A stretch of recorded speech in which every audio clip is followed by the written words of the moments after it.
no invirtió en una obra estratégica para terminar el gasoducto, y resulta que ahora tiene que estar importando, y lo que se supone que está ahorrando lo está desahorrando al tener que pagar las importaciones. La causa de los comedores, que es una causa con abuso de autoridad e incumplimiento de los deberes de funcionarios públicos. Exportamos bienes primarios, pero luego importamos bienes con valor agregado de mano de obra de otras naciones. Estamos financiando el salario de los trabajadores de otros países.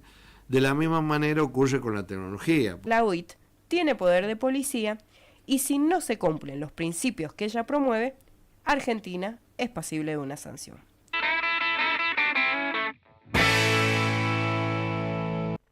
¿Por qué es importante la política? ¿Es posible vivir sin Estado? ¿Cuáles son las políticas a seguir para el bienestar argentino? ¿Qué nos proponen para nuestro futuro? Estas y muchas preguntas analizadas por profesionales. Agenda Política por Radio Universidad 93.1.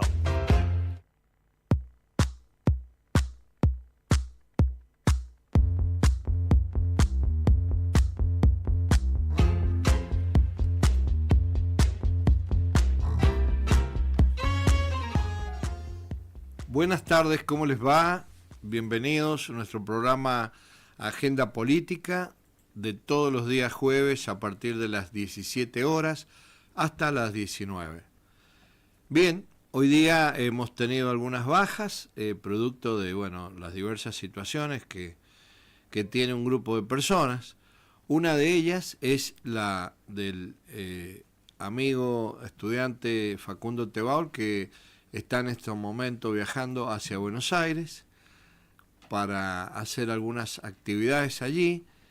Por otro lado, el profesor Omar Ochoa, que por razones profesionales, laborales de su actividad, no nos ha podido acompañar.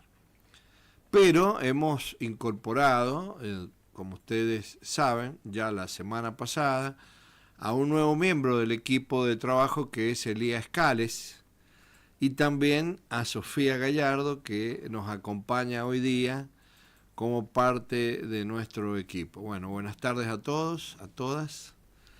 Y buenas tardes a todos. Espero que hoy día podamos, como siempre, encarar el análisis de los diferentes temas en orden al programa que nos habíamos propuesto.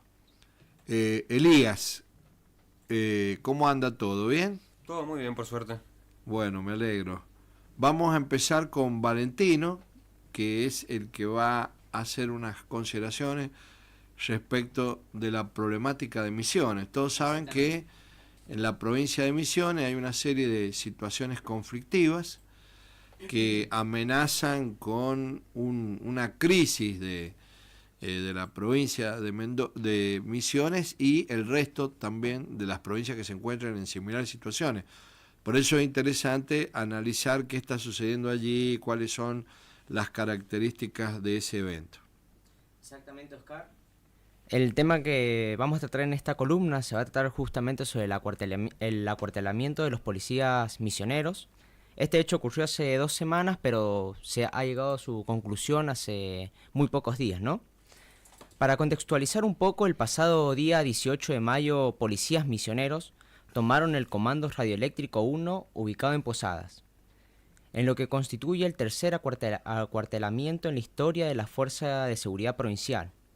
La causa principal de este reclamo son las mejoras salariales y poco a poco aumentó la tensión. La justicia dispuso la intervención de Gendarmería Nacional para custodiar el corte y la quema de gomas que se realizó en uno de los principales accesos a la ciudad.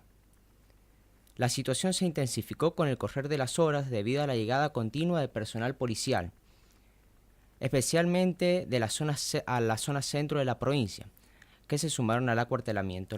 Los efectivos exigían una recomposición salarial y de las manifestaciones no solamente van a participar policías activos, sino también policías retirados y familiares de los efectivos. De acuerdo a fuentes vinculadas con el gobierno provincial, la ministra de Seguridad Patricia Bullrich ofreció las fuerzas de seguridad nacionales para desalojar el comando, pero esto no se llevó a cabo debido a falta de orden judicial. Ante esta medida, Gendarmería intervino en el conflicto básicamente para pedir que se restablezcan con normalidad el tránsito, y esto derivó en un fuerte cruce con los manifestantes, que son policías. Se negaron prácticamente a seguir las órdenes que estaban llevadas a cabo por Gendarmería. Asimismo, en el plano de las negociaciones salariales, la mesa de diálogo continuó su trabajo. Esta va a estar compuesta por representantes del gobierno provincial y del ámbito docente también. La postura del gobierno es considerar como justo el reclamo salarial dentro de toda la administración pública, manteniendo una vocación de consenso que se refleje en la tercera actualización salarial del mes de mayo, que afectó al mes de junio, ¿no? Las manifestaciones no incluyen solamente como actores a los efectivos policiales, sino también al cuerpo docente de la provincia, que alzó su voz con la misma causa, una recomposición salarial. En el programa de la semana pasada, tratamos justamente la nulidad mediante decreto del FONID, del Fondo Nacional de Incentivo Docente. Para cubrir este porcentaje, la provincia de Misiones utilizó otro mecanismo o diversos instrumentos, como por ejemplo el FOPID, que por sus siglas se denomina Fondo Provincial de Incentivo Docente, es decir, cambiaron el fondo de nación, ahora se hace cargo a la provincia justamente para solucionar este problema salarial de los docentes. Los docentes misioneros justamente se manifestaron cortando avenidas principales de la capital de la provincia y las rutas nacionales 12 y 14. Y tenían previsto para este jueves, justamente hoy, realizar un corte en la aduana de la localidad de Bernardo de Irigoyen, fronteriza con el país vecino de Brasil. En diálogo con Somos Telam, el vocero del Frente de Trabajadores de la Educación de Misiones, Carlos Lescano, dijo que el relato de que no hay plata le parece que ya está a las claras. Hay plata y hay mucha plata para poder pagar salarios dignos que garanticen que los trabajadores podamos tener todos los días algo para colocar en la olla. La posición del gobierno nacional frente a lo sucedido fue muy clara. El ex ministro del Interior, actual jefe de gobierno, aseguró que las protestas impulsadas por los trabajadores de la policía, la salud y la educación de Misiones configura un tema solamente y únicamente provincial, que debe resolver la administración local.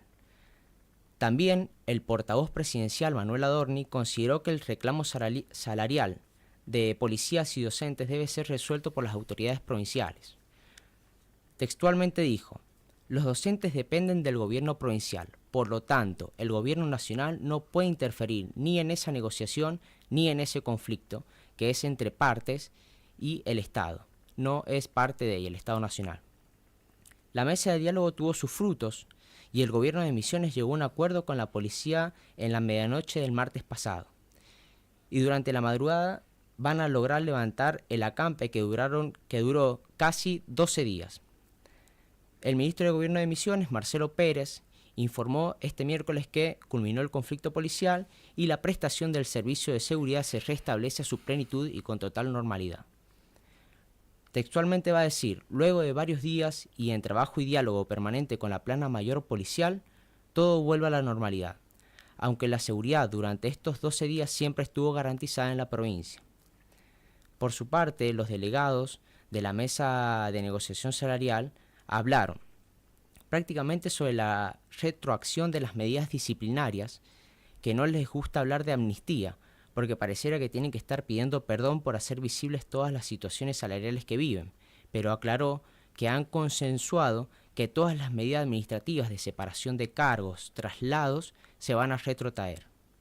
Otro punto importante es que a partir de la fecha, el espacio de representación, unión personal policial y penitenciaria va a ser reconocida como ente para discutir las diferentes cuestiones salariales y condiciones de trabajo. Es decir, que aparte de cumplir con el objetivo de la recomposición salarial, también van a lograr este reconocimiento. En cuanto al acuerdo salarial, el gobierno indicó que el salario de un agente para el mes de junio, con esta recomposición, quedaría en aproximadamente 620.000 pesos y gradualmente aumentando hasta el sueldo de un suboficial mayor, que será de 1.100.000 pesos aproximadamente. El ministro de Gobierno, a través de sus redes sociales, destacó el esfuerzo que realizó el gobierno provincial para lograr un acuerdo y aclaró que la policía de Misiones pasa a ser una de las mejores remuneradas del país. Por último, otro de los puntos salientes del acuerdo apunta a retrotraer, como habíamos dicho, todas estas medidas disciplinarias. Esto es muy importante, no solamente incluir la recomposición salarial que van a tener los policías, sino también que se van a incluir en la retroacción de todas las acciones que han llevado a cabo, no solamente del mes de mayo, sino también todas las que han ocurrido a partir del mes de enero del año 2024, desvinculando a todos los oficiales y a todos los agentes de cualquier responsabilidad. Muchas gracias. Muy bien.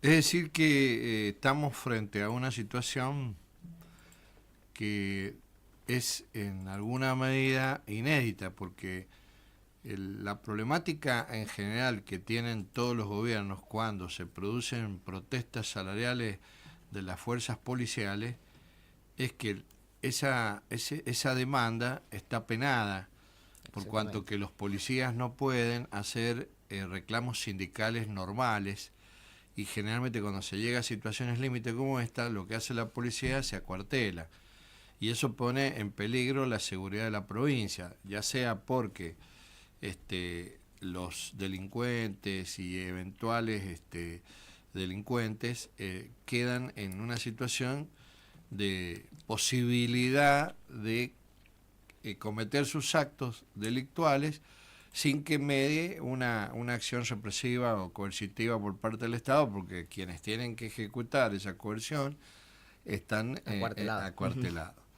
Por otro lado, la policía, al tener armas, lo mismo que las Fuerzas Armadas, digamos, en general, de la defensa, las fuerzas de la defensa a nivel nacional, son un órgano del Estado que tiene un poder adicional al del trabajador común, porque tiene armamento. En consecuencia, eventualmente podría ser muy peligroso querer reprimir, digamos así, en un sentido jurídico, no en un sentido físico, a la policía cuando está llevando a cabo ese acto de acuartelamiento. Y eso es lo que da lugar al temor por parte de los gobiernos cuando se producen estas situaciones.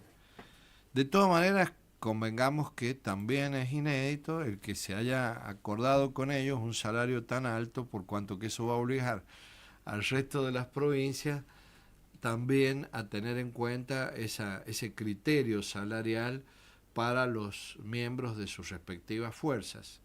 Y este antecedente crea las condiciones para que eventualmente también se hagan reclamos en otras partes del país. Por eso, lo que no me quedó claro, Valentino, sí, es profe, acerca de si han recibido refuerzos del Estado Nacional, si han habido conversaciones con el gobierno nacional y de qué manera ha podido el gobierno de la provincia enfrentar estos compromisos. Con el gobierno nacional no existió un momento de diálogo, un contexto de diálogo. La única relación que va a existir entre las fuerzas, si se puede decir de alguna forma, federales, va a ser con Gendarmería, que justamente fue a reprimir y a desalojar el Comando Radioeléctrico 1 de Posadas, ¿no? Pero los frutos han sido del gobierno provincial de Misiones. O sea que han tenido que buscar algún dinero que estaba afectado para otros propósitos para financiar el salario de los policías y de los docentes, policías. Porque de los docentes, como habíamos dicho anteriormente... ¿También acordaron? Exactamente, los fondos, como lo tratamos la semana pasada, los fondos de Nación se han derogado por ley porque se tenían que renovar en el mes de mayo y no se han renovado. El Fondo Nacional de Incentivo Docente, el FONID. Y la provincia justamente creó el FOPID, que es el Fondo Provincial de Incentivo Docente, que se va a hacer cargo de ese porcentaje de nación que no está ingresando, ¿no? Así que no solamente los policías, sino también que los docentes van a tener su salario. Bueno, vamos a hacer una pequeña pausa musical en este momento y continuamos luego con Elías analizando otro tema muy importante. Continuamos entonces con Agenda Política y con Elías vamos a analizar un tema importante que es la problemática energética en la Argentina y que tiene que ver con lo que nos está sucediendo, que como siempre nos está faltando el flujo energético suficiente para sostener todo lo relativo al movimiento de la sociedad. Y eso ha provocado una serie de inconvenientes en el combustible GNC y ha encarecido también los precios porque hay que abonar importantes recursos para la importación de estos bienes. Así que bueno, vamos a analizar por qué, etcétera. Exactamente, como bien dijiste vos, Oscar, bueno, un tema, ¿qué pasa con el abastecimiento energético? Un tema presente en el discurso público de la semana pasada y que seguirá repercutiendo seguramente en las próximas. Nos referimos a la crisis del gas, a la falta de suministro de GNC y GNL, es decir, comprimido y licuado, respectivamente. La precipitada ola de frío que afecta a gran parte del país incrementó sustancialmente la demanda de este combustible, casi al doble de lo que suele consumirse a esta altura del año. Por esta razón, el martes de la semana pasada, la Secretaría de Energía postergó y suspendió transitoriamente el consumo de GNC en las estaciones de servicio y usuarios industriales, para satisfacer el pico prioritario de demanda en escuelas, hospitales, comercios y hogares. Ahora bien, ¿se trata de un problema estructural? ¿Hubo mala praxis en la falta de previsibilidad del gobierno? Efectivamente, el problema es en gran parte estructural. Como señaló el presidente de la Cámara de GNC, encontramos graves inconvenientes en el sistema de transporte del gas y sus fluidos derivados. Argentina tiene un excedente de combustible para autoabastecerse y exportar incluso. Como bien sabemos, Vaca Muerta representa la cuarta reserva de petróleo no convencional y la segunda reserva de gas no convencional en el mundo. Pero, ¿qué pasa? No contamos con las redes adecuadas para transportarlo. Por ende, esta situación de faltantes suele replicarse todos los inviernos. Para atenuar esta falta de gas ocasionada por la insuficiencia en la distribución, para la estación más fría del año, en la que estamos por transitar, se prevé la importación de barcos con GNL, cuyo precio triplica al producto homólogo argentino. Y bueno, aquí aparece la grave falta de previsibilidad por parte del gobierno. Los cargamentos de GNL para regasificar el sistema estaban estipulados recién para junio, o sea, para el mes corriente. Es decir, que la gestión libertaria postergó y además disminuyó significativamente la compra de gas en relación a otros años. Esta urgencia llevó a Enarsa, la empresa estatal de energía, a comprar de forma directa sin licitación previa un buque de GNL a la empresa brasilera Petrobras para solventar la demanda, por un monto de $20 millones aproximadamente. Podemos decir entonces que la crisis encontró su agravante en un mayo con temperaturas inusualmente bajas, que dejaron al descubierto la debilidad de un sistema energético cuyas falencias trascendieron a todos los últimos gobiernos democráticos en el contexto de una desinversión generalizada que deteriora la calidad del servicio. Y en este sentido, desde el Ejecutivo le imputan esta falta de inversión a años previos de tarifas pisadas y congeladas. Ciertamente el gasoducto presidente Néstor Kirchner transporta el fluido desde Vaca Muerta que permitiría surtir en la distribución a los grandes usuarios industriales y hogares incluso. Pero su capacidad de transporte, medida en millones de metros cúbicos, se ve mermada por la falta de finalización de obras clave. Entre estas, las más importantes en cuanto a la ampliación de la capacidad son las plantas compresoras de Tratayén, Salliqueló y Mercedes, que permitirían duplicar la cantidad transportada.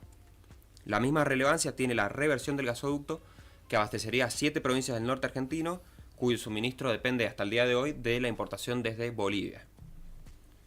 Bueno, esta infraestructura es de vital trascendencia para el desarrollo del país, ya que permitiría, entre otras cosas, un superávit energético de cuenta corriente que significaría un alivio para la ya bastante estrangulada balanza de pagos argentina. A pesar de la importancia inmediata en la culminación de estas obras clave, el gobierno pondera por sobre todas las cosas el equilibrio fiscal como elemento y condición clave para frenar la inflación, sumado a la contracción de la base monetaria, etc. Pero muy a pesar de su intención, la administración libertaria, que consiguió ahorrar 40 millones de dólares negando un desembolso adeudado respecto a las obras anteriormente mencionadas, deberá ahora gastar más de 500 millones de dólares en las próximas semanas en concepto de combustibles importados. A esta voluntad de frenar toda obra pública que carezca de extrema urgencia, según lo expresado por el vocero presidencial y el presidente incluso, se le suman la dificultad en la importación de insumos, la falta de divisas, entre otras causas.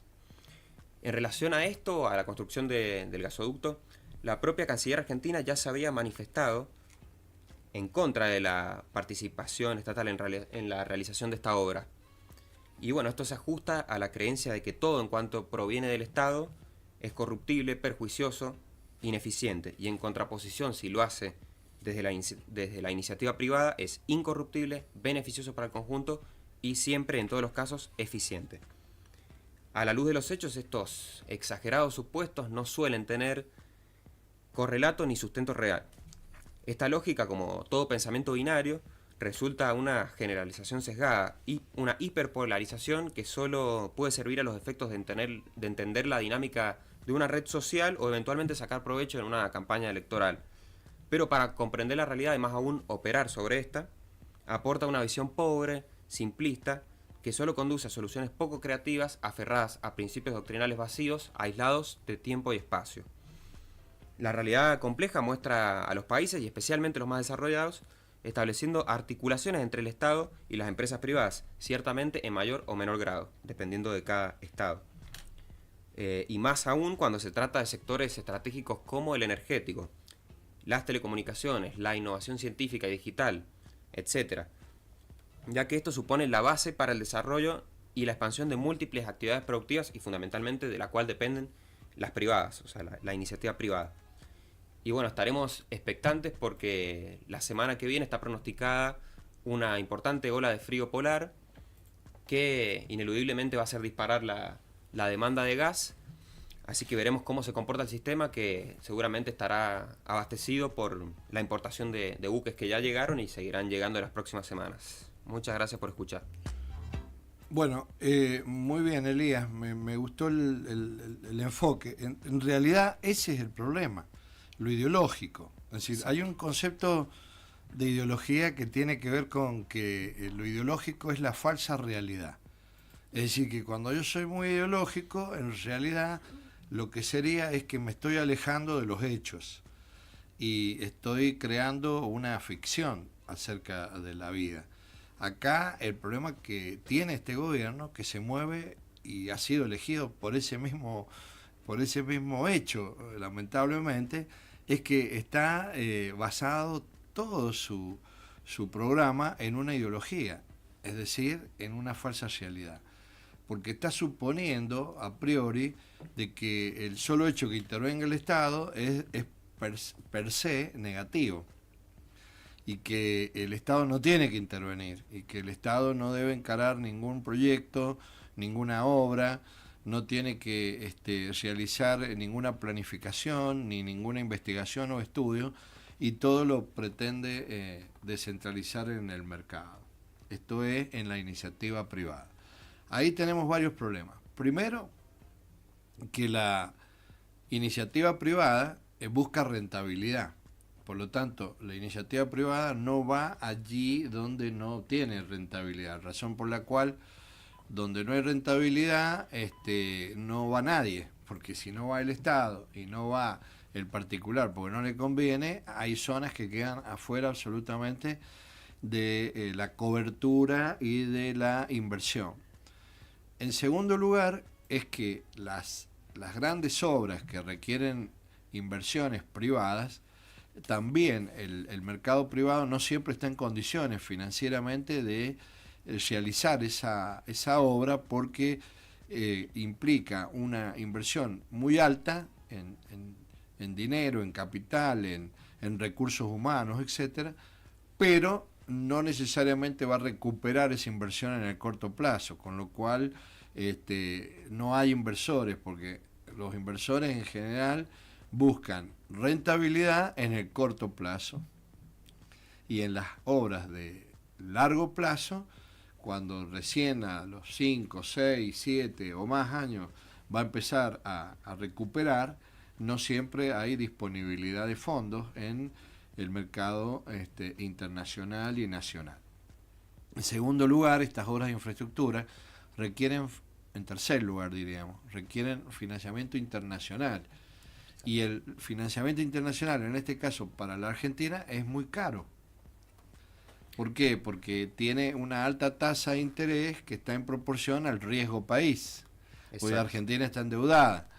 Entonces, esos capitales que se suponen que iban a venir, que también lo dijo Macri en muchas ocasiones a lo largo de todo su gobierno y no llegaban, la lluvia de inversiones, es porque justamente no es tan sencillo obtenerlos.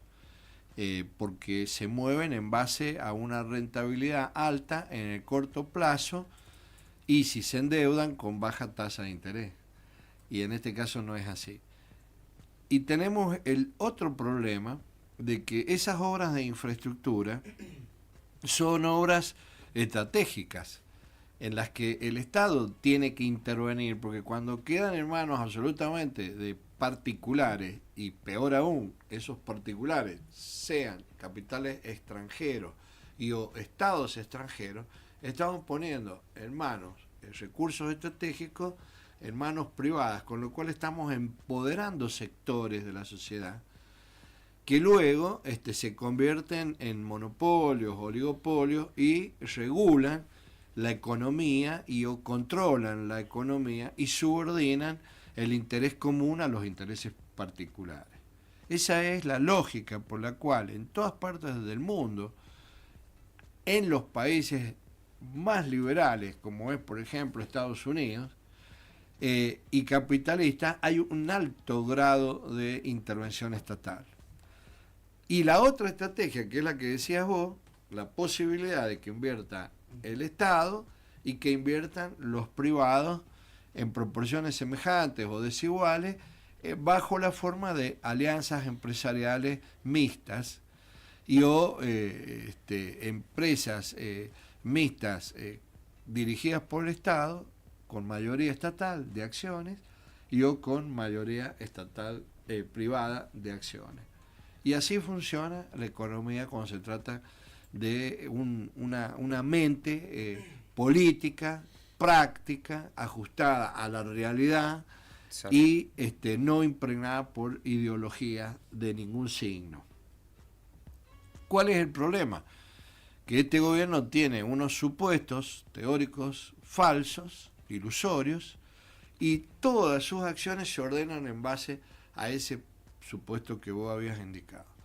Y tenemos este problema. Tenemos el problema de que no invirtió en una obra estratégica para terminar el gasoducto y resulta que ahora tiene que estar importando y lo que se supone que está ahorrando lo está deshorrando al tener que pagar las importaciones, lo cual, bueno, es tremendo porque estamos hablando de millones y millones de dólares en un país donde el problema que tiene es justamente la falta de dólares. Exactamente.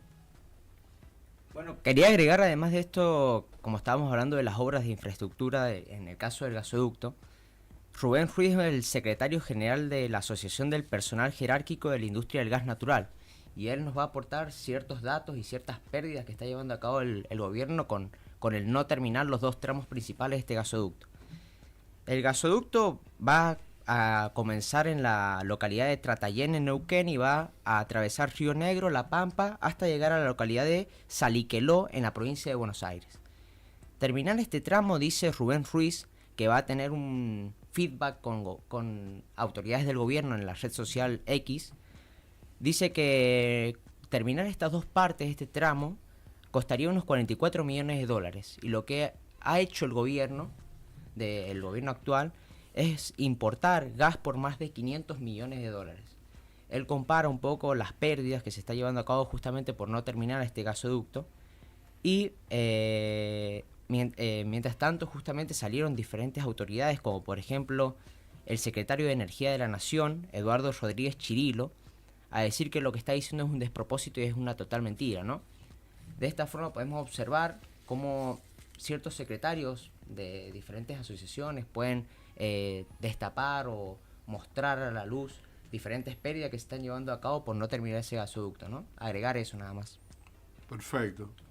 Exactamente, esas pérdidas que son luego irrecuperables porque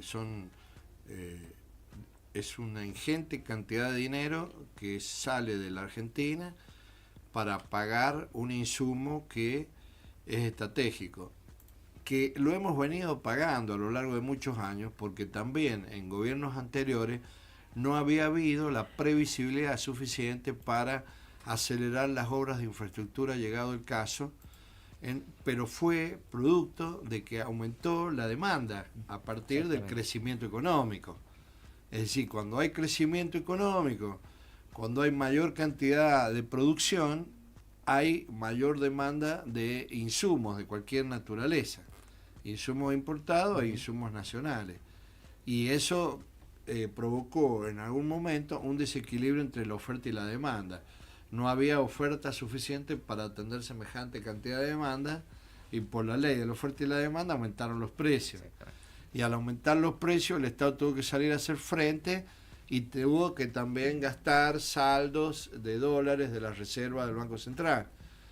Y fue muy criticado el gobierno por eso, por parte de la oposición en su momento, y eso dio lugar a que se acelerara la obra del gasoducto de Vaca Muerta hacia los lugares donde tiene que ir. ¿Qué pasa? Que ya estábamos ahí, por lo menos de terminar ese primer tramo fundamental, y resulta que se interrumpieron las obras bajo la ideología de que había que restringir el gasto a cualquier costo.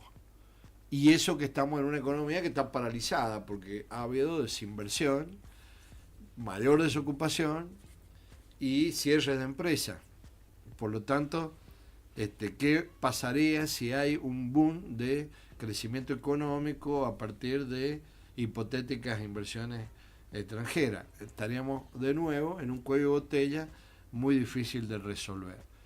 Por eso, a la toma de decisiones de las políticas hay que verlas de manera integral y visualizar todos los aspectos, y tienen que estar siempre basadas en un criterio de eficacia, en un criterio de practicidad y en un criterio de racionalidad práctica, porque no podemos priorizar ideologías en el marco de una realidad tan compleja que cambia velozmente y nos exige toma de decisiones absolutamente eficaces. Bien, Gustavo, hacemos una pausa y seguimos enseguida.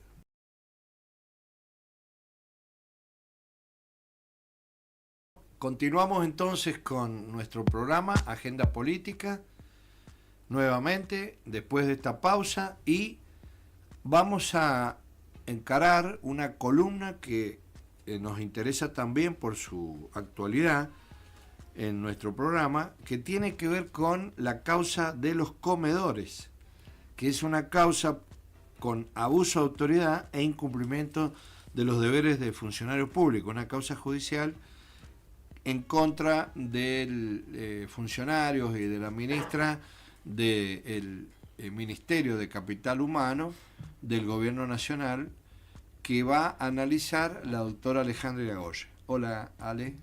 Hola, buenas tardes, Oscar. Buenas tardes a toda la audiencia. Bueno, como se sabe, hace un par de semanas atrás se conocía la noticia que el dirigente social Juan Grabois había denunciado ante la justicia al Ministerio de Capital Humano, especialmente a quien dirige esta cartera política, específicamente la ministra Sandra Petovelo. El motivo de la denuncia radicaba en el hecho de la falta de provisión de alimentos en los comedores de todo el país. Como primera medida, el juez le encomendó al Ministerio de Capital Humano que elabore un plan de distribución de dichos alimentos en atención a su tipo, cantidad, fecha de vencimiento y grupo de destino. previendo su ejecución de modo inmediato, lo que deberá informarse de manera precisa en el plazo de 72 horas. Casanelo dispuso liberar una orden de presentación, es decir, el aporte voluntario de documentación e información. En él debía constar el detalle del stock actual de los alimentos almacenados en los depósitos ubicados en las localidades de Villa Martelli, Vicente López, en provincia de Buenos Aires, y Tafí Viejo, provincia de Tucumán. Este informe deberá incluir el tipo de alimentos y las fechas de adquisición y expiración de la mercadería. Además, el juez pidió los registros de ingreso y egreso de mercaderías desde diciembre del 2023 hasta la fecha. Los expedientes administrativos en los que se haya tramitado la adquisición de los alimentos almacenados, junto con toda la documentación y o actuaciones vinculadas a la causa. Esta orden tendría efecto inmediato y debía diligenciarse por el personal del Departamento de la Unidad Investigativa contra la Corrupción de la Policía Federal Argentina desde el lunes 27 de mayo del año en curso a las 9 de la mañana en la sede de la Secretaría de Niñez, Adolescencia y Familia del Ministerio de Capital Humano. Esto está ubicado en la avenida 9 de Julio al 1925 de la Ciudad Autónoma de Buenos Aires. Casanelo a su vez también dispuso que una vez cumplida debería remitirse a esta dependencia la totalidad de la documentación recabada en formato digital al correo electrónico del juzgado. Dado que las existencias fueron reconocidas por todas las partes, como medida de acción positiva, se encomendó al Ministerio de Capital Humano que en el marco de sus competencias, que incluye asistir en todo lo concerniente a la seguridad alimentaria, la reducción de la pobreza, el desarrollo de igualdad de oportunidades para los sectores más vulnerables, en particular para las personas con discapacidad, los niños, las niñas y adolescentes, las mujeres y los adultos mayores. Todo ello para que se elabore un plan de distribución de dichos alimentos. Todo esto estaba insertado en el fallo. A su vez, Casanelo aclaró que también, en atención a su tipo, cantidad y fecha de vencimiento y grupo de destino, se prevé su ejecución de manera inmediata. Por tanto, el juez les extendió un plazo de 72 horas para concretar esta medida. Y hasta aquí tenemos la primera parte o el primer capítulo de esta trama política. Pero acá no termina. No queremos dejar pasar este dato, que cuando se le solicitan las correspondientes explicaciones al Ejecutivo de por qué no se repartían los alimentos, altos funcionarios explicaron que esos alimentos tienen como destino una situación de guerra o catástrofe. Yo me pregunto y les pregunto a ustedes, ¿acaso el poder administrador desconoce los compromisos asumidos por Argentina en sucesivos tratados, sentando posición por el no uso de la fuerza, es decir, no a la guerra? En nuestro país no es una opción la guerra, directamente, sin perjuicio de ello la emergencia alimentaria que existe. Ante la reticencia del Ministerio de presentar el plan de distribución de alimentos, el juez Casanelo dispuso la celebración de la audiencia para el martes próximo pasado.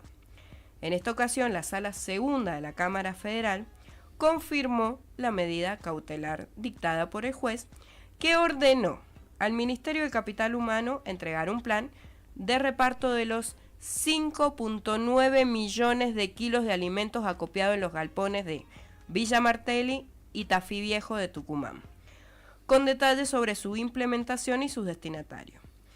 La cartera de Sandra Petovelo había decidido no cumplir la resolución y apelar con el argumento de que el Poder Judicial no se puede meter con las políticas sociales. A última hora de ese día, el juez Casanelo firmó una intimación en la que le advierte a la cartera que tiene 24 horas para acatar. Luego esto pasó a la Cámara y los jueces Martín Irurzun, Eduardo Fará y Roberto Boico coincidieron, aunque han tenido disidencias en sus votos, pero han coincidido en gran parte, en que la distribución debe hacerse rápido, ya que existe una situación de emergencia alimentaria y derechos humanos en juego, y abarcar todos los productos, no solo a la leche en polvo, que se está por vencer, como había dispuesto Casanelo. La resolución respalda la iniciativa del magistrado con el fin de hacer cesar la comisión de un delito o sus efectos. Queda claro, según el documento, que la investigación tendrá que determinar si Petovelo y o otros funcionarios incurrieron en los delitos de abuso de autoridad, violación de los deberes del cargo y o administración fraudulenta. 3 delitos, repito, abuso de autoridad, violación de los deberes del cargo y administración fraudulenta. Todo esto se da en el marco de el hecho de haber suspendido el abastecimiento a comedores y merenderos comunitarios a pesar de tener la comida guardada. El detalle del stock actual de los alimentos almacenados incluye el tipo de alimento y las fechas de adquisición. Todo esto está expresado en el fallo. Y expiración de la mercadería. Los registros de ingreso y egreso de la mercadería desde diciembre del 2023 hasta la fecha. Y los expedientes administrativos en los que se haya tramitado la adquisición de los alimentos almacenados junto con toda otra actuación y o documentación vinculada. De esto se cumplió casi todo. Y de ahí surgió que había leche a punto de vencer y arroz con hortalizas vencidas. Pero Casanelo también encomendó al Ministerio de Capital Humano que elaborara un plan de distribución de dichos alimentos en atención a su tipo. Recordemos que le había dado un plazo de 72 horas y se dejaba el diseño de la estrategia en manos de la cartera. Ante ello, los jueces a la hora de fallar, es decir, la Cámara, los 3 jueces, uno de los votos, específicamente el doctor Fará, dice que ahora Capital Humano no debería demorar más de 24 horas en cumplir. Casanelo tomó esa referencia y le notificó a Petovelo. Estése al plazo de 24 horas dispuesto para que la titular del ministerio cumpla con la orden judicial. Y también le reclamó que entregue los expedientes administrativos, que era lo que hasta el momento no se había hecho. Estas decisiones van en línea con los reclamos del dirigente Juan Grabois, autor de la denuncia en febrero, cuando la cartera cortó la asistencia alimentaria, y en representación de la querella de la Asociación Civil El Amanecer de los Cartoneros. Hablemos específicamente de la emergencia alimentaria. Dice el fallo, no puede sostenerse que estemos en presencia de una intromisión indebida de la justicia en esferas que no son de exclusiva competencia de otro órgano del Estado. No están en discusión las políticas de Estado en materia de seguridad alimentaria, sino lisa y llanamente si existió una ilícita actuación de funcionarios públicos que agravó aún más la situación catastrófica en la que se encuentra un importante grupo de personas que no tienen sus derechos humanos básicos cubiertos. El juez explica la importancia de una medida preventiva para hacer cesar la comisión del delito y de sus efectos en relación a bienes que, por su naturaleza perecedera y el contexto de emergencia alimentaria, exigieron acciones rápidas para evitar que el devenir procesal del expediente torne imposible su posterior utilización. El juez Farás resalta la advertencia del juzgado sobre la posible vulneración del derecho a la alimentación de sectores carenciados, que está íntimamente ligado con el derecho a la vida, a la dignidad y a la salud, expresamente reconocidos en la Constitución Nacional y en los tratados que rigen el bloque constitucional. Pero destaca Casanelo que las víctimas son personas de carne y hueso, que integran grupos socialmente vulnerables y los segmentos particulares empobrecidos de la población que requieren, sin medida, cuidados especiales. Entonces esto es lo que se cuestiona. ¿En serio es una decisión política no judiciable? El gobierno consideró que Casanelo violó la división de poderes y se metió en territorio de las políticas de gobierno que no se pueden judicializar. El juez Farah citó a algunos autores y a la Corte Suprema para decir que no existe nada no judicializable. Y en cierto modo, trató de burros a los abogados del gobierno, que decían que, en todo caso, la cuestión se debía discutir en el fuero contencioso administrativo, donde hay 2 amparos en trámite, uno ya inscripto como proceso colectivo. Farah plantea: si en verdad la parte asumiera que el asunto es materia política no justiciable, entonces en ningún estrado del país tendría atribución para conocer en el caso. El voto de este mismo juez señala que, aunque Capital Humano haga gala de denuncias de supuestas irregularidades en el reparto de alimentos, en lo que involucró a organizaciones sociales, es más gravitante para el tema aquí en discusión que agentes de esa cartera anunciaron públicamente que no iban a cumplir con la manda judicial. Lo remarcó la secretaria legal Leila Yani en la audiencia. El camarista acota que es evidente que no se trataba de una cuestión de no poder cumplir en 72 horas, porque tampoco pidió prórroga. El ministerio sugirió que tampoco sería eficaz el reparto de los alimentos almacenados, porque son principalmente yerba mate. Más allá de la mayor o menor aptitud alimenticia de ese producto, las constancias de la causa dan cuenta de que un porcentaje muy alto de la mercadería almacenada corresponde a otros productos cuya utilidad para los sectores carenciados es innegable. Uno de los párrafos más contundentes es que le recuerda a Petovelo que la Cámara intervino para debatir la primacía de la ley fundamental, la Constitución, y la protección de los derechos básicos de todos los ciudadanos, y que son esas directrices las que en el caso se han expresado, confiriendo legalidad y legitimidad a nuestra resolución. Por lo que, en aras a que la institución funcione y se respeten, es que la señora ministra de Capital Humano deberá ajustar su proceder al debido acatamiento de la orden judicial que aquí se confirma. De no hacerlo en ese modo, en el plazo de 24 horas de notificada de este pronunciamiento, su conducta configurará el delito de desobediencia a una orden judicial según el artículo 239 del Código Penal. Más allá de comunicar a la ciudadanía la traición a los postulados del sistema republicano. En esta causa se intentará determinar si funcionarios del Ministerio de Capital Humano encargados de la entrega de alimentos a comedores comunitarios incurrieron en los delitos de abuso de autoridad, violación de los deberes del cargo y o administración fraudulenta, al haber suspendido el abastecimiento pese a contar con fondos disponibles para ello.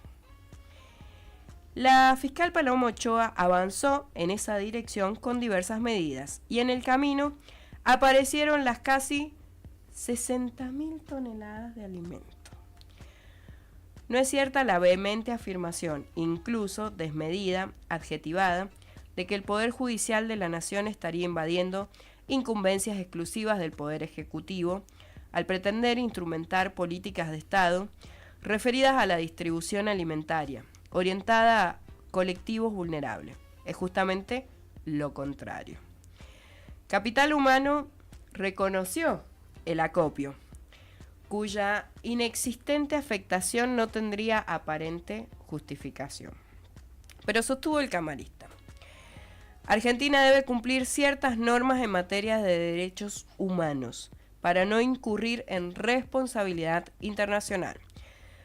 Recordó que la Argentina fue condenada por la Corte Interamericana de Derechos Humanos en el caso Comunidades Indígenas, miembros de la asociación LACA-ONAT versus Argentina, con una sentencia que exige el respeto a los derechos a un ambiente sano, a una alimentación adecuada, al agua y a la identidad cultural. Y citó también, y esto es muy interesante, al Papa Francisco, quien dijo que el derecho a la alimentación solo quedará garantizado si nos preocupamos por su sujeto real, es decir, la persona que sufre los efectos del hambre y de la desnutrición. Hay comida para todos, pero no todos pueden comer, mientras que el derroche, el descarte, el consumo excesivo y el uso de alimentos para otros fines están ante nuestros ojos. Esta es la paradoja que sigue siendo actual. Otro de los camaristas remarcó que la batalla del gobierno solo ha dejado expresamente claro es que no van a cumplir la manda, o por lo menos no en su totalidad. Se trata ni más ni menos de una diligencia cuya finalidad es hacer cesar los efectos de un presunto hecho ilícito.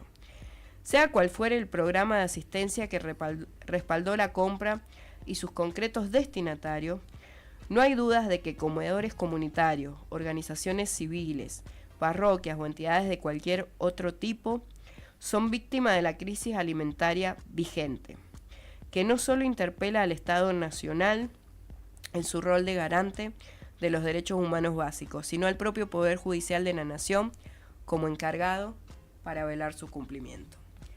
Muchas gracias, Oscar. Muy bien. Bueno, vamos a hacer una breve pausa de esta primera hora de programa aquí en Radio Universidad.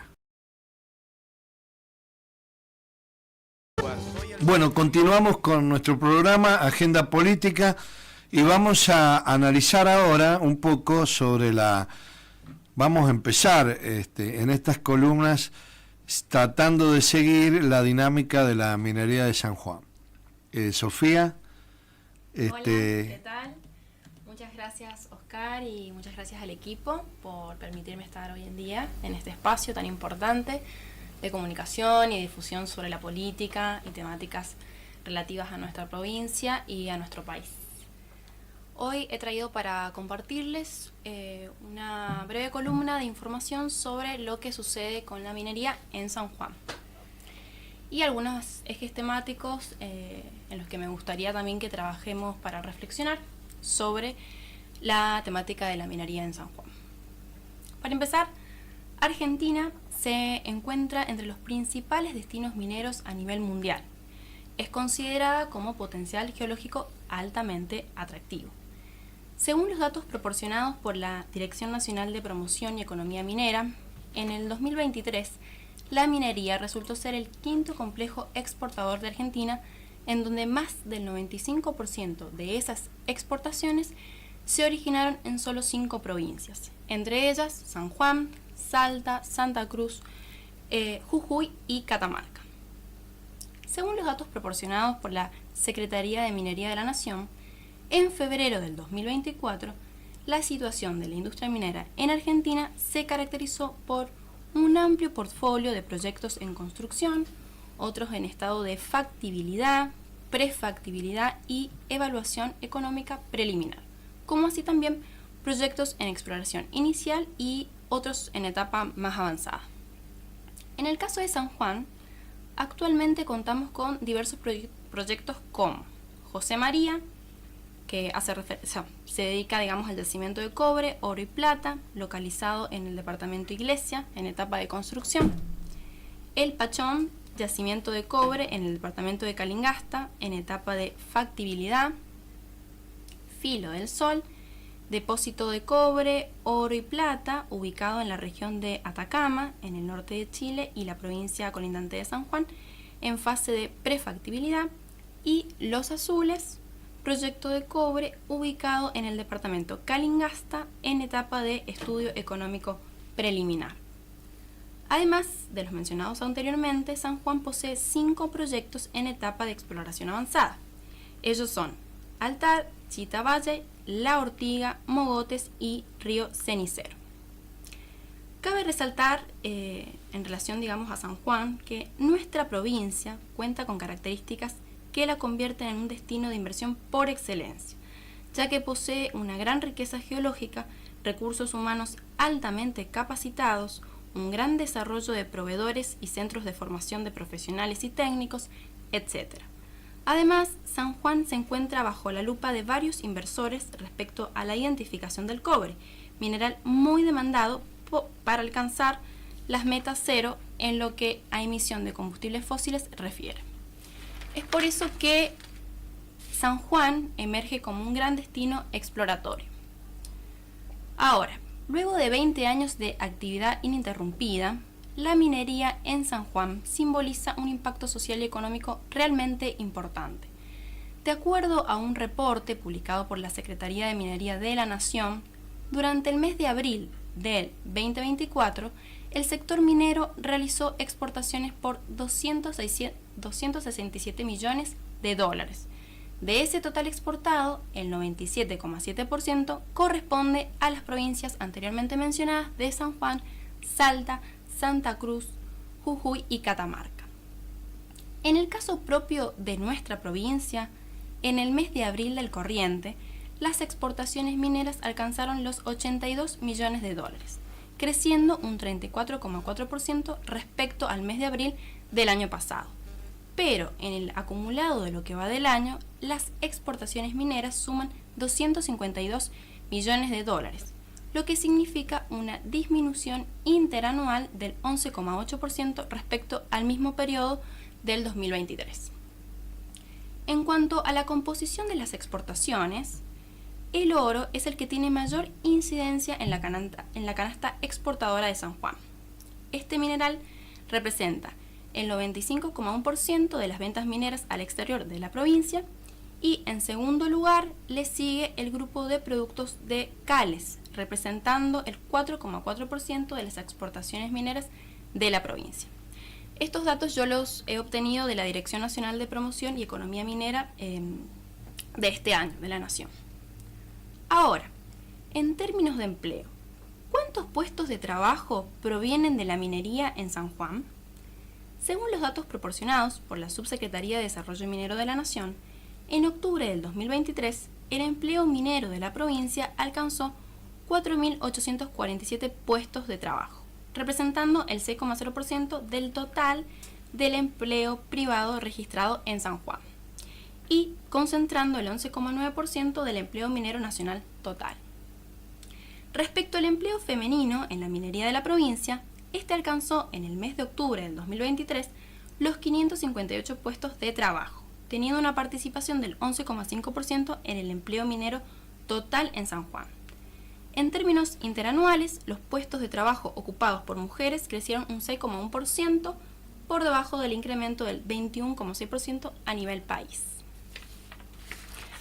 Bueno, ya habiendo hablado un poco sobre los proyectos actuales en la industria minera de San Juan y lo relativo a las exportaciones, otro eje temático que traigo para compartirles es lo que sucede con el RIGI en San Juan. Hoy en día atravesamos un contexto marcado por el debate sobre la implementación del RIGI o famoso RIGI, régimen de incentivo para grandes inversiones, incluido en el proyecto de ley de bases presentado por el Poder Ejecutivo y aprobado actualmente por la Cámara de Diputados. Este régimen consiste en incentivar por un periodo de 30 años, mediante políticas fiscales y aduaneras, inversiones en sectores estratégicos como la agroindustria, la infraestructura, el gas, el petróleo, la energía, la tecnología y la minería. Básicamente está diseñado para atraer grandes inversiones, específicamente aquellas que superen los 200 millones de dólares. En este sentido, la Cámara Argentina de Empresas Mineras y la Cámara Argentina de Proveedores y Prestadores de Servicios Mineros han emitido una serie de comunicados en los que destacan la importancia de la aprobación de esta medida para el desarrollo del sector minero y la economía nacional. De la misma manera, el gobernador de la provincia de San Juan se manifestó a favor de la aprobación del RIGI. Ahora, la pregunta que cabe hacerse es, ¿cómo afectará en nuestra provincia su aprobación, en el llegado caso de que se apruebe, y cómo se verán afectadas las pymes locales y nacionales. Si bien uno de los principales atractivos del RIGI es la posibilidad para las empresas de importar maquinaria e insumos sin pagar aranceles, lo que reduce significativamente los costos iniciales de inversión, significará, desde ya, una competencia desleal para las pymes nacionales y provinciales, entrando en juego el desmantelamiento de la industria nacional. Esto un poco ya lo abordó nuestro colega Facundo Tebol en el programa pasado sobre los posibles, digamos, consecuencias que puede llegar a tener la aprobación del RIGI en nuestra provincia y en el país. Él tomó como referencia, yo también lo traigo a colación, ya que comparto un poco su problemática, digamos, su preocupación sobre esta postura que no considera, digamos, favorable a aprobar, digamos, el régimen, ¿no? Porque como sabemos, hay diferentes posturas, hay quienes están a favor, como en el caso de la Cámara Argentina de Empresas Mineras y nuestro gobernador, pero hay otras posturas que ven como desleal y totalmente, negativo en cuanto a la aprobación para nuestro país y nuestra provincia. Por otro lado, los beneficios fiscales y arancelarios exclusivos para las grandes inversiones vigentes por 30 años podrían contradecir los principios de igualdad y razonabilidad establecidos en la Constitución Nacional. Entonces, dada la situación, podemos decir que el panorama que va a venir es incierto. Habría que esperar si verdaderamente funciona el RIGI, en el llegado caso de ser aprobado, y cuáles serían sus consecuencias, ¿no? Ahora, de no aprobarse, la pregunta sería si el solo hecho de contar con los grandes recursos que ya cuenta, digamos, nuestra provincia, que ya posee nuestra provincia, si resultan ser incentivos suficientes para atraer estas grandes inversiones, sin RIGI, digamos. Bueno, muchas gracias. Muy bien, muchas gracias a vos. Bueno, voy a hacer unas consideraciones también acerca de esta temática que ha acontecido recientemente en la agenda política nacional a partir del regreso del presidente Milei de su viaje al exterior en Estados Unidos y en la asunción de el presidente Nayib Bukele de El Salvador.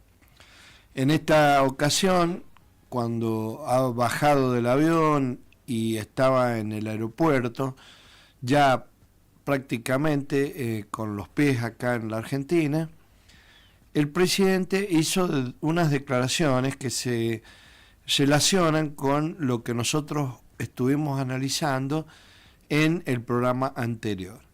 Básicamente porque hizo alusión a que a partir de las reuniones que tuvo con los directivos de Google en Estados Unidos, vino convencido en la necesidad de incorporar como parte de la política pública nacional a el programa Google de reforma del Estado.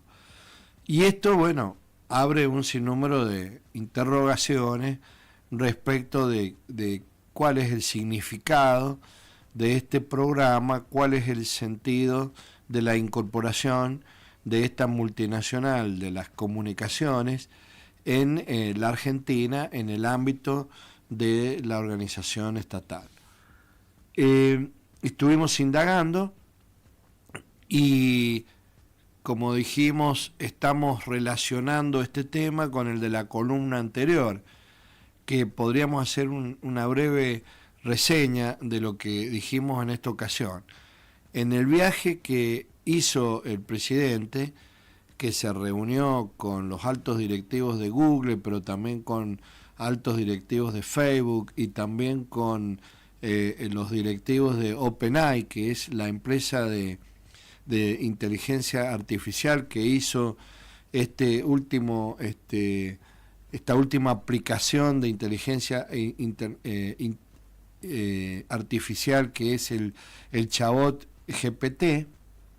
En estas ocasiones Milei fue recibido por estos altos directivos y mantuvieron largas conversaciones que dan continuidad a otras anteriores que también en otros viajes a Estados Unidos que ha hecho el presidente habían existido con antelación.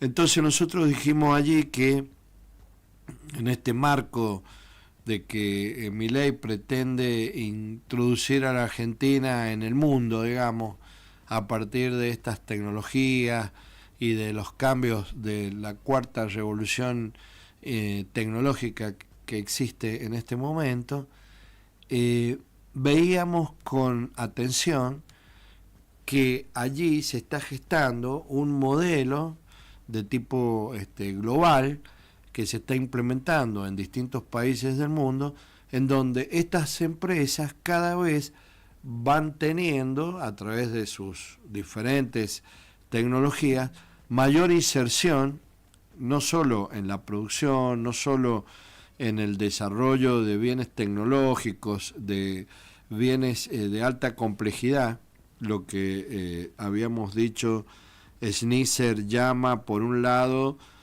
a distinguir las empresas de fabricación de bienes tecnológicos de las llamadas empresas de distribución y o de asignación de datos de manera algorítmica, con lo cual allí nace lo que se denomina actualmente el capitalismo de plataformas. Bien, entonces, si asociamos esta onda que hay a nivel internacional, sumado a los viajes y las entrevistas que ha tenido el presidente Milei, estamos en condiciones de decir que nos estamos adentrando en una etapa en la que próximamente estos grandes monopolios de la tecnología mundial van a hacer noticia y van a tener un alto grado de injerencia de maneras diferentes en el desarrollo del modelo global a nivel de cada uno de los países, pero particularmente en la Argentina. Así las cosas, comprobamos cuando hace esta declaración a su llegada de que aparentemente ya estaría muy avanzadas las conversaciones para incorporar el proyecto de Google, reforma del Estado. Como dijimos, indagamos y comprobamos que ya el 5 de marzo de este año, la canciller Mondino también había recibido a los directivos de Google Argentina en la Cancillería y habían conversado muy entusiastamente respecto de ir avanzando en negociaciones para llevar a cabo actividades compartidas entre el Estado y la empresa. Y cuando indagamos respecto de lo que fue la visita de Milei a estos altos directivos, nos enteramos de que allí fue que se le sugirió que hablara con Nayib Bukele sobre la temática. ¿Y eso por qué? Porque El Salvador ya está implementando esa política de Google y está llevando a cabo una serie de reformas en materia educativa y en materia de salud en el estado de El Salvador. Proyecto que ya Nayib Bukele tenía en su plataforma de gobierno cuando fuera candidato allá por el año 2018.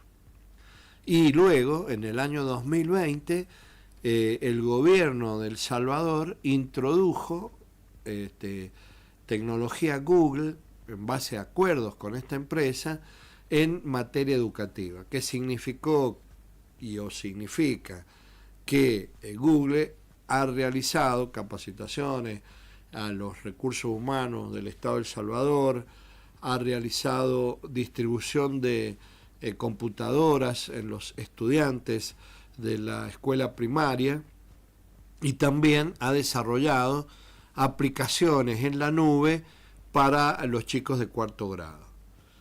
Y luego, en el año 2020, ya cuando esto se ha ido bastante confirmando en su evolución dentro de la estructura del Estado salvadoreño, el Congreso de El Salvador aprobó una ley en la que directamente se cierra el acuerdo con la empresa Google y se la incorpora a llevar adelante estas políticas de reforma del Estado bajo un sinnúmero de beneficios para Google, entre los cuales están semejantes a este RIGI para las empresas que van a hacer inversiones de 100 millones o de 200 millones de dólares hacia arriba.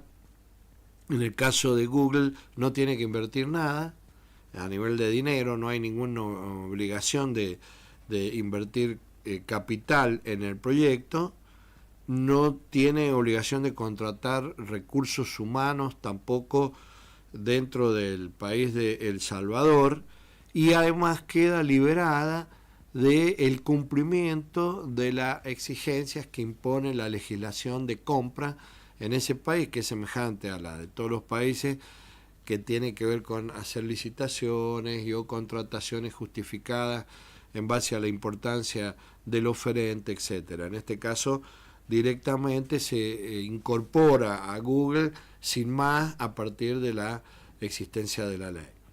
Y de hecho ya están trabajando en materia de educación y en materia de salud. Bien, esto que parece algo saludable, porque decimos, bueno, incorporamos tecnología de punta bajo siempre el eje estratégico de la inteligencia artificial, y por ende va a mejorar la calidad de vida de los pueblos a partir de mejorar la calidad de vida de la gestión del Estado. Nos encontramos acá con que hay un sinnúmero de lagunas y situaciones bastante problemáticas, sobre todo para los países latinoamericanos, que las vamos a tratar de desmenuzar brevemente. En primer lugar, así como los países latinoamericanos somos dependientes en materia económica en general, producto de que no agregamos valor a nuestros productos y exportamos bienes primarios, pero luego importamos bienes con valor agregado de mano de obra de otras naciones, y por lo tanto estamos transfiriendo recursos nacionales hacia el exterior o estamos financiando el salario de los trabajadores de otros países. De la misma manera ocurre con la tecnología, porque la tecnología es valor agregado que los países más avanzados incorporan a sus bienes y nos los venden a nosotros más caros, y nosotros compramos, digamos, esos bienes y solamente exportamos la materia prima que ellos necesitan. De ahí viene también la importancia que ha adquirido para estas empresas, y de ahí también viene la constante relación de Milei con Elon Musk, etcétera, de estas empresas relativa a la producción de autos eléctricos, como es Tesla, de que, bueno, contamos con los minerales necesarios para esa producción. Entonces, ellos ponen su ojo en nuestro país porque somos una mina muy importante, proveedora de productos primarios como son los recursos del litio y del cobre, con lo cual también adquirimos importancia estratégica los sanjuaninos. Lo cual estaría todo bien si las relaciones fueran relaciones simétricas, pero son relaciones muy asimétricas y quedamos en una situación de alto grado de desigualdad. Lo propio ocurre con la tecnología de la inteligencia artificial. Porque ¿qué hace la inteligencia artificial? La inteligencia artificial, a través de los algoritmos, además de producir algoritmos, las fábricas de tecnología, producen, digamos, aplicaciones que no son sino articulación, combinatorias inteligentes de datos. Y lo que hacemos nosotros es proveer datos. ¿De dónde sacan esos datos esas compañías? De las bases de datos que tiene el Estado. Porque son los estados, al no haber acá grandes empresas como el Silicon Valley en San Francisco, en Estados Unidos, los estados en estos países más periféricos y más de economía dependiente y productora de materia prima, el Estado cumple un rol estratégico.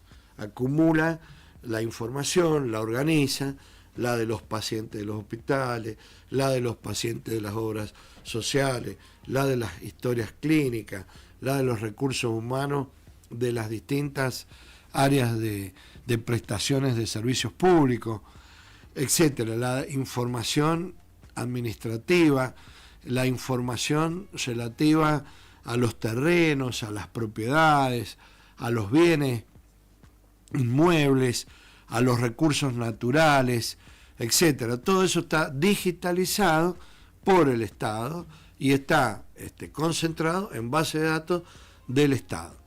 En estos convenios, ¿qué pasa? Se le da apertura a toda esa base de datos a la maquinaria, digamos, de la alta tecnología de estas empresas que son privadas y que succionan toda esa materia prima y la reelaboran con la inteligencia artificial. Entonces acá viene un problema de la pérdida de soberanía en materia de datos, para lo cual, ¿qué nos advierte la teoría? ¿Qué nos advierte el debate mundial en la materia? Que hay que ir tomando muchísimas precauciones antes de abrir el juego a estos esquemas de ultramodernidad en la que estamos ingresando.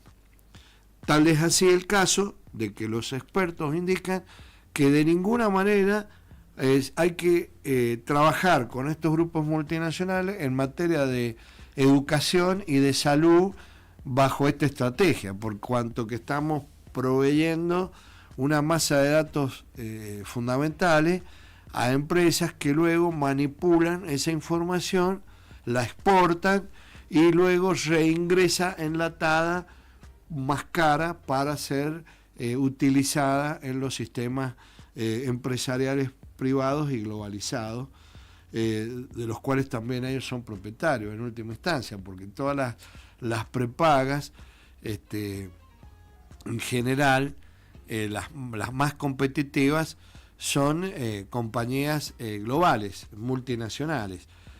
En consecuencia, se nos abre acá un problema muy grave de lo que va a venir para proteger los datos, para evitar ser avasallados por estos grupos empresariales. Probablemente el próximo debate vaya a ser una ley en el Congreso, porque estas empresas exigen que se les otorgue todas estas facultades a través de la legislación.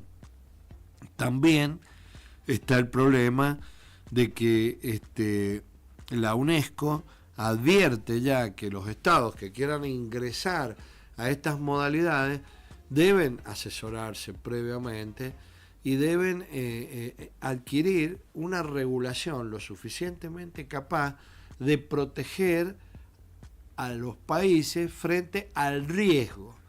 En la década de los 90 había un libro muy interesante de Ulrich Beck que se llama La Sociedad del Riesgo. Esa obra maravillosa advierte ya de los peligros de esta modernidad tardía, como le llaman, en donde hay una sociedad postindustrial que expone a mayores peligros a las sociedades, a raíz de el alto grado de complejidad tecnológica, sobre todo en materia nuclear, en radiación nuclear, en alta... ya allí advirtió, la discreción, advirtió que las pandemias, por el caso de la tecnología química que ha alcanzado un alto grado de desarrollo y que produce un sinnúmero de virus, de enfermedades, para las guerras bacteriológicas, las guerras biológicas y también para la generación de medicación apropiada ante hipótesis de contaminación. En consecuencia, advirtió allí ya Ulrich Beck de la posibilidad de pandemias como la que tuvimos hace un tiempo no muy lejano en todo el mundo con la pandemia del COVID-19. Entonces, así podremos agregar a la lista de los riesgos el riesgo informático, el riesgo de la economía digital, el riesgo de la siliconización, el riesgo de del capitalismo de plataforma, como hablábamos los otros días.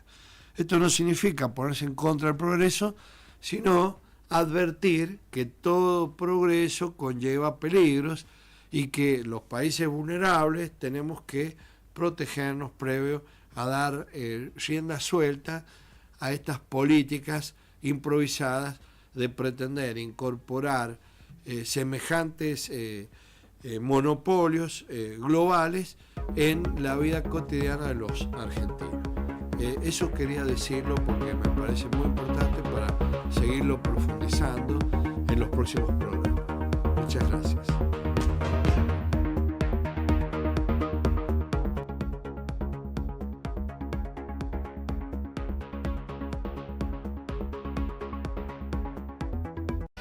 Bueno, continuamos con agenda política.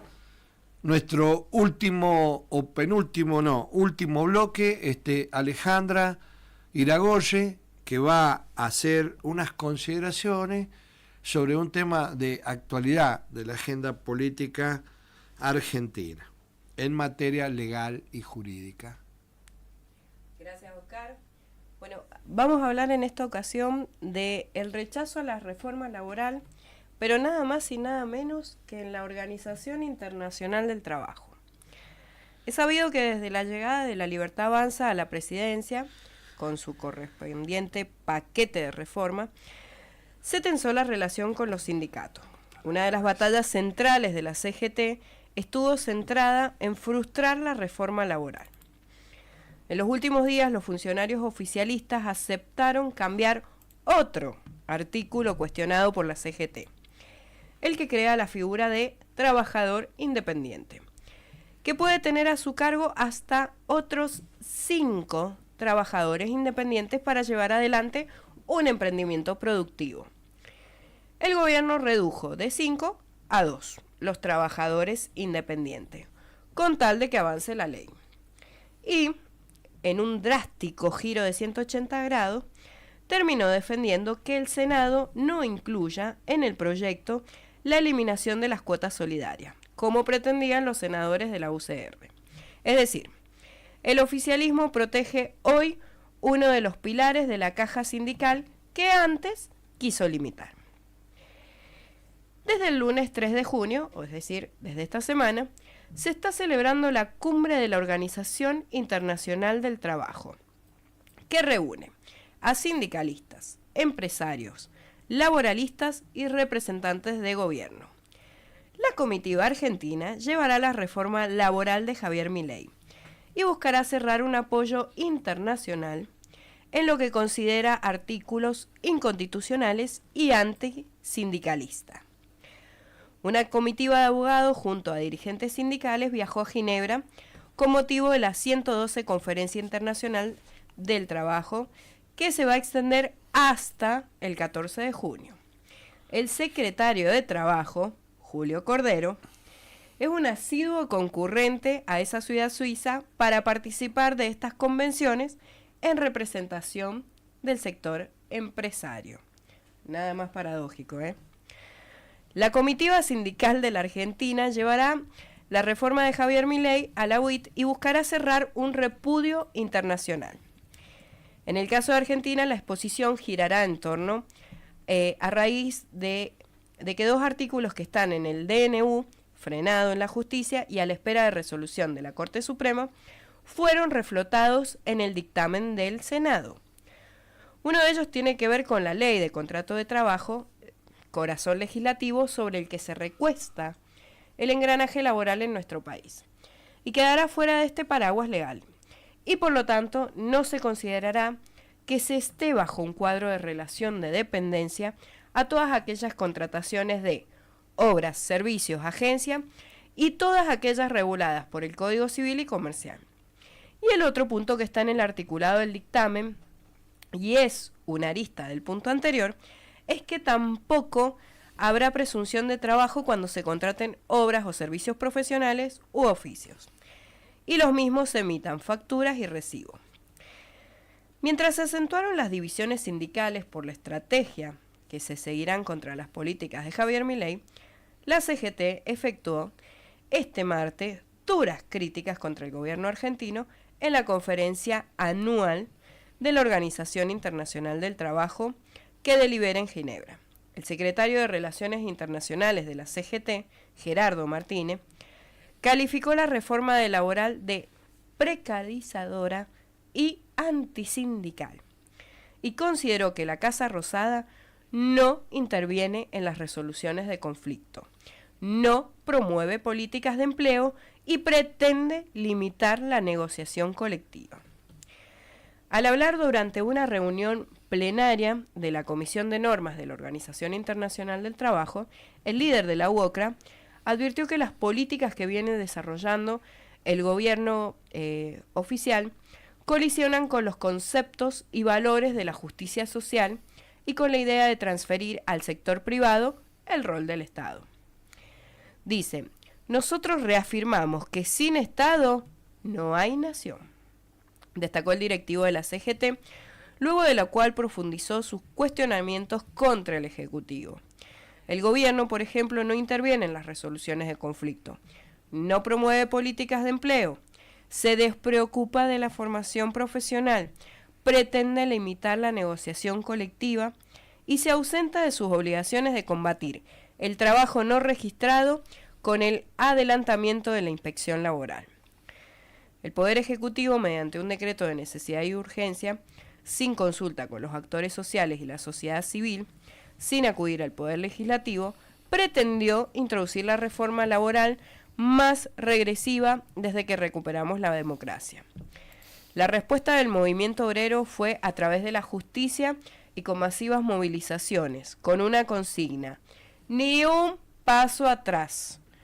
La reducción del rol del Estado, eliminando ministerios, organismos autárquicos, despidiendo masivamente a trabajadores del sector público, ocasionó, como consecuencia de la fuerte recesión, que se produjeran despidos en el sector privado, producto de la paralización de la actividad económica. En este sentido, el jefe de la UOCRA hizo hincapié en el sector de la construcción, motor del desarrollo económico sostenible de cualquier país, que se ha visto golpeado con la paralización injustificada de obras públicas y de infraestructura, generando la pérdida de miles de puestos de trabajo, además de comprometer las inversiones con el desarrollo productivo del país. Es fundamental tener una administración del trabajo virtuoso para garantizar el paso de la informalidad a la formalidad y para dar respuesta a ese 60% de trabajadoras y trabajadores informales que hay en nuestro país. Los expertos resaltan el rol fundamental que cumplen los ministerios de trabajo. En Argentina, una de las primeras medidas adoptadas por el gobierno actual fue degradar el ministerio al rol de Secretaría de Trabajo, reduciendo sus funciones y vacilando de su finalidad pública. Baradel también criticó al gobierno al hablar ante la UIT. Dijo que implementó su plan económico y social mediante normas de rango inferior en clara violación a la Constitución argentina, es decir, ignorando al Poder Legislativo. Y se ha multiplicado y propagado una serie de decretos, resoluciones, disposiciones y decisiones administrativas que, analizadas en conjunto, constituyen un plan sistemático de cambio del patrón de acumulación que beneficia a sectores concentrados y viola de forma sistemática derechos y garantías sociales que gozan de la más alta protección constitucional. La Organización Internacional del Trabajo es una entidad que reúne a gobierno, empleadores y trabajadores de sus 187 estados miembros. Su objetivo es abordar los retos del mundo del trabajo, establecer y supervisar las normas internacionales del trabajo y colaborar con socios de la cooperación al desarrollo en proyectos y programas para ayudar a hacer realidad el programa de trabajo decente. Además, la Organización Internacional del Trabajo fomenta el respeto a las normativas laborales y a los derechos de los trabajadores, lucha por salarios dignos y promueve una mayor protección social para los trabajadores. También impulsa el diálogo y la negociación entre gobiernos, empresarios y trabajadores. En resumen, su competencia abarca una amplia gama de áreas relacionadas con el trabajo y el bienestar de las personas en el ámbito laboral. ¿Por qué es importante la OIT? Es un organismo que depende de las Naciones Unidas. Este se ocupa de los asuntos relacionados con el trabajo y las relaciones laborales. Surgió en 1919 como consecuencia del Tratado de Versalles y con la finalidad de impulsar un trabajo digno. Las grandes metas que la OIT se ha marcado abarcan 4 áreas de actuación: fomentar el respeto a las normativas laborales y a los derechos de los trabajadores, la lucha por unos salarios dignos para los trabajadores, una mayor protección social de los trabajadores e impulsar el diálogo y la negociación entre gobiernos, empresarios y trabajadores. Para tratar de alcanzar estos objetivos, la OIT establece todo lo que es lo relativo a la normativa laboral. Elabora programas a nivel internacional con el objetivo de fortalecer los derechos fundamentales y las condiciones sociales y laborales e impulsa la cooperación técnica en materia laboral a nivel internacional. ¿Y por qué es tan importante que Argentina esté suscripta a la OIT? Como ya dije anteriormente, es una agencia de las Naciones Unidas que promueve el trabajo decente y productivo para mujeres y hombres, en condiciones de libertad, igualdad, seguridad y dignidad humana. Algunas de las razones por las que es importante que un país esté suscripto a la OIT son: en primer lugar, derechos laborales. La OIT fomenta el respeto a las normativas laborales y a los derechos de los trabajadores. Esto incluye aspectos como salarios dignos, condiciones seguras y protección social. Empleo docente. La UIT trabaja para ampliar las oportunidades de acceder a un empleo decente. Esto implica no solo tener trabajo, sino también tener un trabajo que sea justo y proporcione dignidad. Protección social. La UIT busca mejorar la protección social de los trabajadores. Esto incluye medidas como la seguridad social, la atención médica y la prevención de la explotación laboral. Diálogo social. La UIT impulsa el diálogo y la negociación entre gobiernos, empresarios y trabajadores. El objetivo es lograr la armonía y la paz en las relaciones laborales, promoviendo soluciones consensuadas. En resumen, la UIT contribuye a crear un entorno laboral más justo, equitativo y seguro a nivel global. Por ello, es tan importante la exposición de los sindicalistas en estos días en la conferencia, sumado a que la OIT tiene poder de policía y si no se cumplen los principios que ella promueve, Argentina es pasible de una sanción. Muchas gracias, Oscar. Muy bien. Bueno, estamos llegando ya a la finalización de nuestro programa. Muchas gracias por habernos acompañado, muchas gracias a nuestro amigo Gustavo Recabarren, que está siempre ahí asistiéndonos, al personal en general de la Radio Universidad tan amable con este programa, y nos despedimos hasta el próximo jueves a las 17 horas, los esperamos nuevamente con temas de la agenda política argentina y provincial. Así presentamos Agenda Política. Próximo encuentro, el jueves a la hora 17 por Radio Universidad.